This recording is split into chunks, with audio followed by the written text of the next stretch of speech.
So I'm not sure it's a lack of awareness, actually. I think it is the fact that business and emotions are rarely talked about in the same sentence.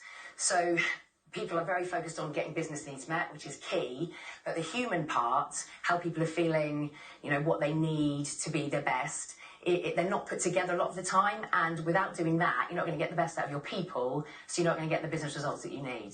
And you've had your own experiences of mental health issues in the workplace. Tell us a bit about that.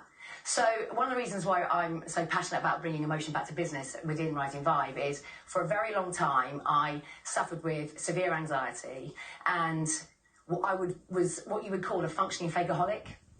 So somebody who was showing up at work every day, I was performing, I was hitting targets, I was getting results, but I was struggling.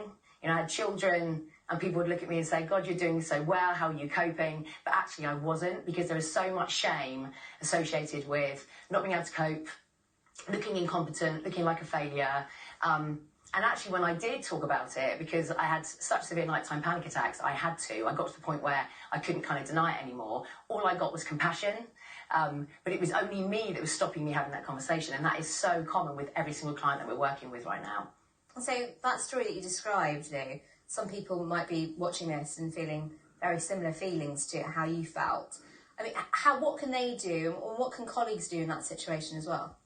Well, I think the key thing is that we kind of go back to basics. So start really being present with people. We're all rushing around, hitting targets, doing what we need to do. But actually, when we know people, we work with them, we can sense, if we take the time and slow down a bit, if someone doesn't seem quite right, seems a little bit off, just to ask them, what do you need? Are you okay? I've noticed you've not kind of been speaking up in meetings, or you've been off a bit. Is everything all right? They might not share it with you straight away, but if you keep checking in with them, then the chances are that they will. Because expecting someone who's feeling really anxious and shamed by that to come forward, it might be a bit of a struggle for them. So actually what we're encouraging our clients and leaders to do is do it first, go first and have the conversation first. So ask questions, be aware of people around you. Thank you very much, Lou, and thank you for sharing your story with us. And if people are interested, we have lots of Mental Health Awareness Week on our website. Thank you.